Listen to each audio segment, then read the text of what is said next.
What if I told you that your greatest enemy isn't lurking in the shadows, plotting your downfall? What if the most dangerous predator stalking your dreams, your career, your relationships, is staring back at you from the mirror every morning? Fear inflicts punishment before the tribunal has even been set up, wrote Michel de Montaigne, the 16th century French philosopher who understood human nature better than most modern psychologists.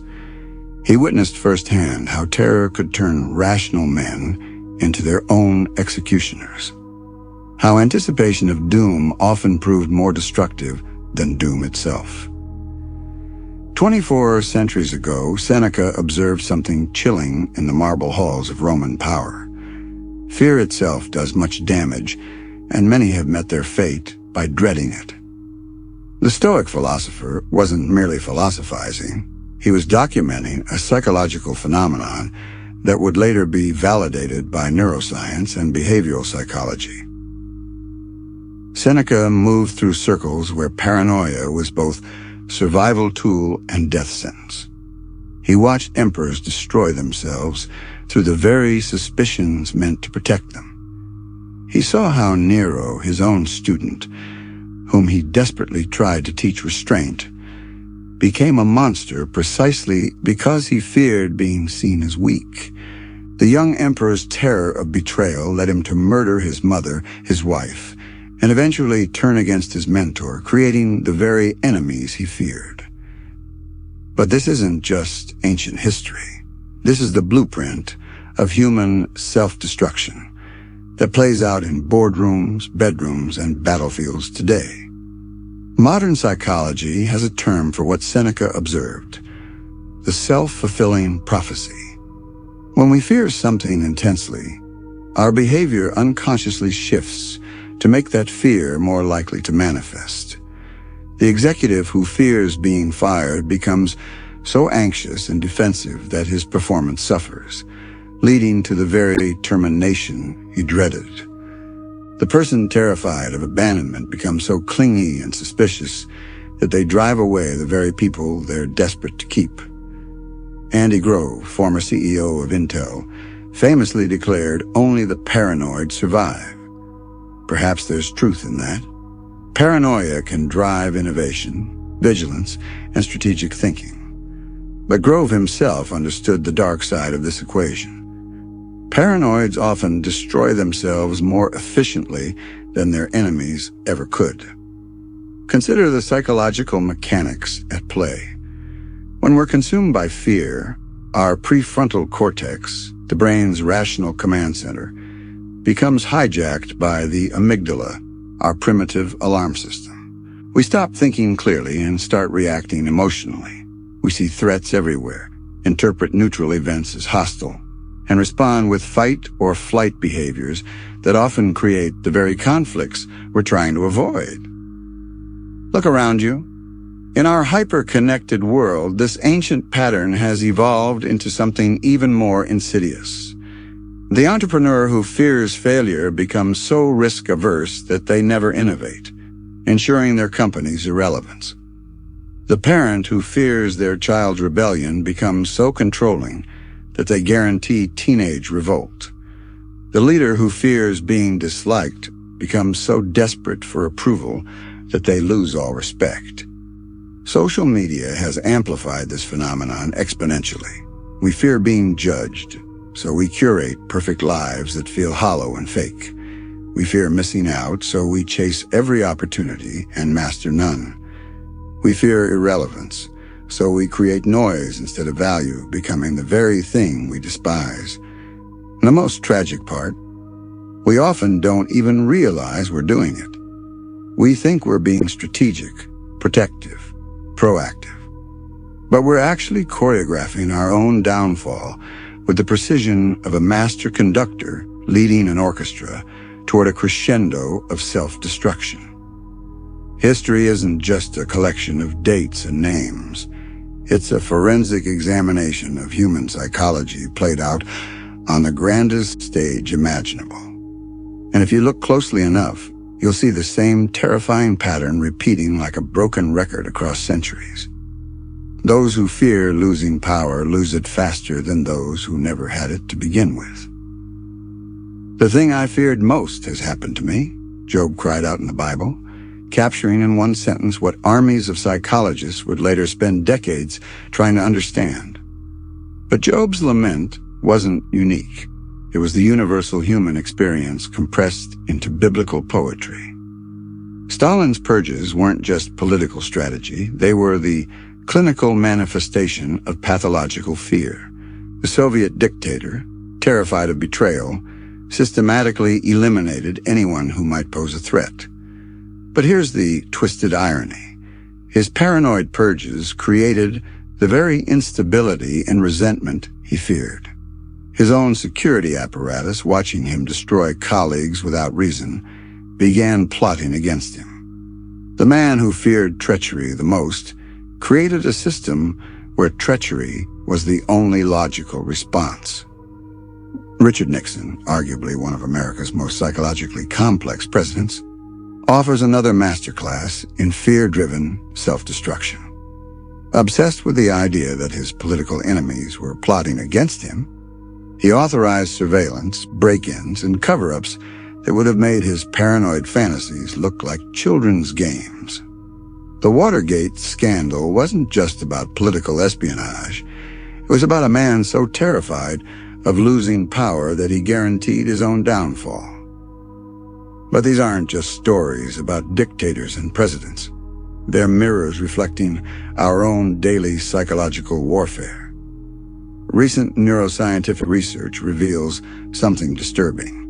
When we vividly imagine a negative outcome, our brains can't distinguish between the imagined scenario and reality.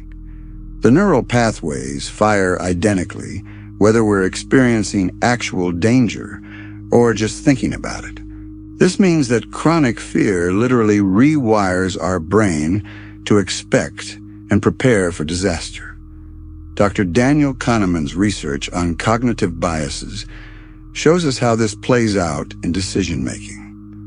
When we're afraid of a specific outcome, we unconsciously make choices that increase the probability of that outcome occurring. We become walking, talking manifestations of Murphy's Law. Everything that can go wrong will go wrong because we're subconsciously orchestrating it. Walk into any modern corporation, and you'll witness this ancient drama playing out in real time.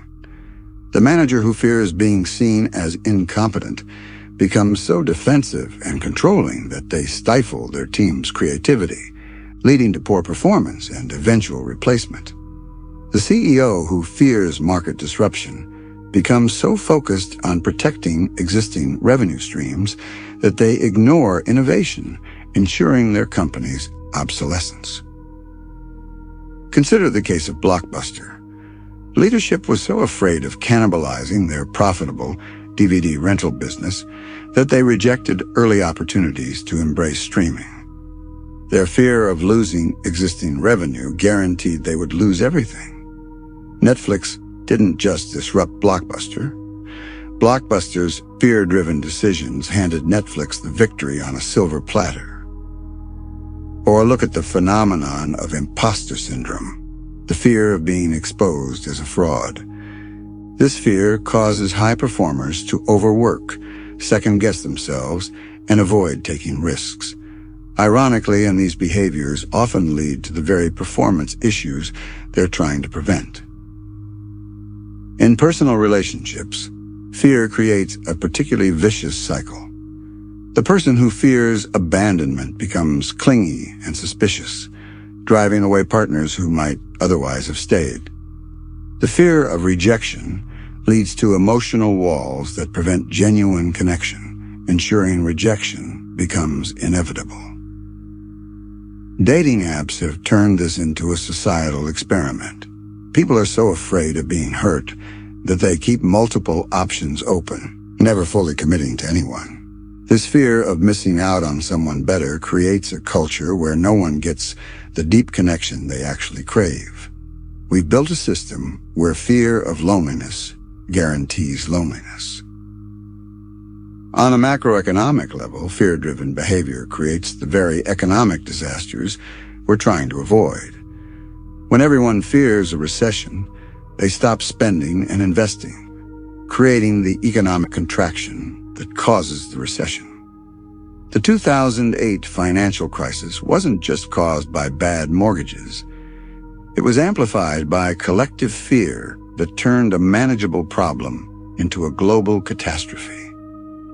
Individual investors often display this pattern perfectly. Fear of losing money leads to panic selling at market bottoms, and fear of missing out leads to buying at market peaks. The emotions that feel like protection become the very forces that destroy wealth. But here's where it gets truly unsettling. We often don't recognize we're doing this until it's too late. We think we're being prudent, strategic, protective. We rationalize our fear-driven behaviors as wisdom.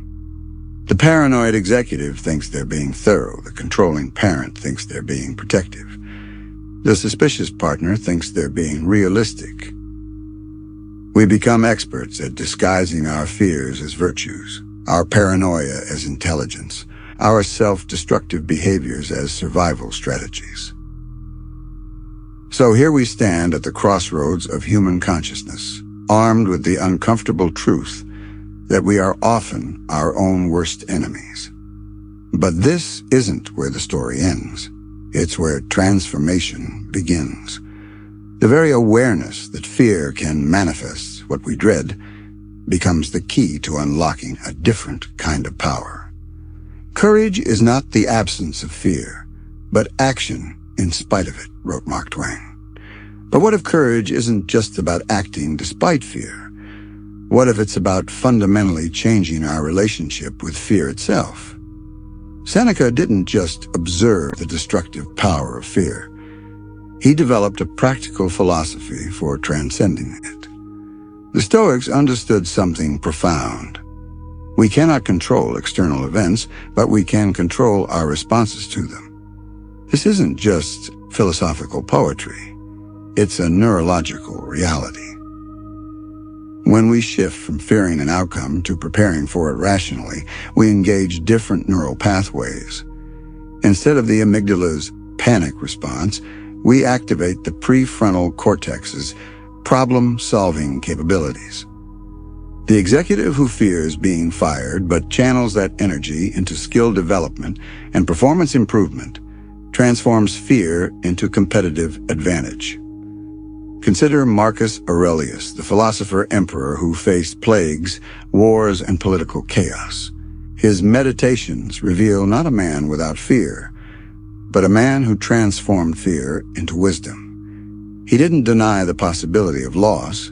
He prepared for it so thoroughly that loss lost its power to control him. Here's where it gets counterintuitive.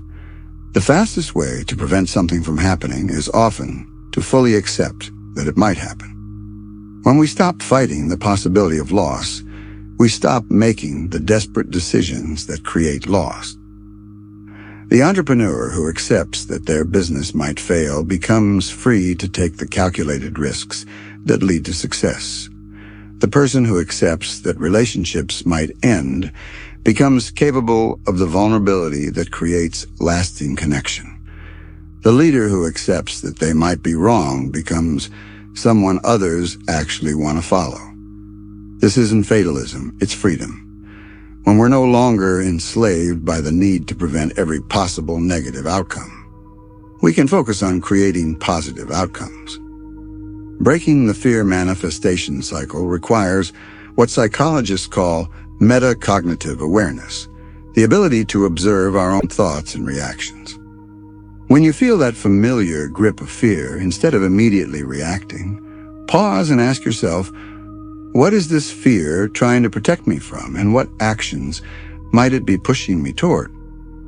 Often you'll discover that the protective actions fear suggests are precisely the ones that create the problem you're trying to avoid. The fear of seeming weak makes you act aggressively, creating actual weakness. The fear of being disliked makes you people-please, creating actual dislike. Here's a practical framework for alchemical transformation. Recognition. Notice when fear is driving your decisions. Physical symptoms, tightness in chest, racing thoughts, obsessive planning, are your early warning system. Inquiry. Ask yourself what specific outcome you're trying to prevent. Be brutally honest about whether your current approach is likely to create or prevent that outcome. Reframing. Instead of, how do I avoid this disaster? Ask, how do I prepare for various outcomes while focusing on what I actually want to create? Action. Take one small step toward what you want rather than away from what you fear. The neural pathways of approach and avoidance create entirely different results. When you break the fear manifestation cycle in your own life, you create ripples that extend far beyond your personal sphere. The manager who stops managing from fear creates a culture where others can take risks. The parent who stops parenting from fear raises children who trust their own judgment. The leader who stops leading from fear inspires others to step into their own power. This isn't just personal development, it's social evolution. Every person who breaks free from fear-driven behavior makes it easier for others to do the same. The deepest irony is that the things we fear most, rejection, failure, loss, are often the very experiences that catalyze our greatest growth. The entrepreneur who survives failure becomes anti-fragile. The person who experiences real rejection develops authentic self-worth. The leader who faces real loss discovers what truly matters.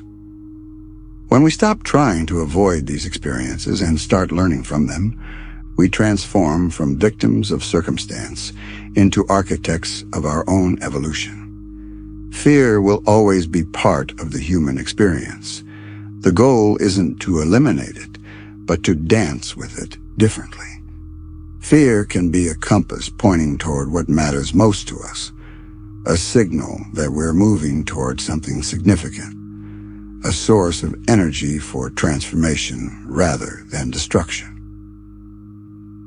The moment you realize that you have the power to choose your response to fear is the moment you stop being its victim and start becoming its master. This isn't about positive thinking or denial. It's about conscious choice in the face of uncertainty. Remember, the same psychological mechanisms that can create self-fulfilling prophecies of doom can create self-fulfilling prophecies of success. The same mind that can manifest what it fears can manifest what it desires. The choice, as it always has been, is yours. In the end, Seneca's ancient wisdom proves timeless. We suffer more in imagination than in reality. But the corollary is equally true. We can achieve more in reality than we ever dared imagine. Once we stop letting fear write the script of our lives. The cave you fear to enter holds the treasure you seek. Joseph Campbell.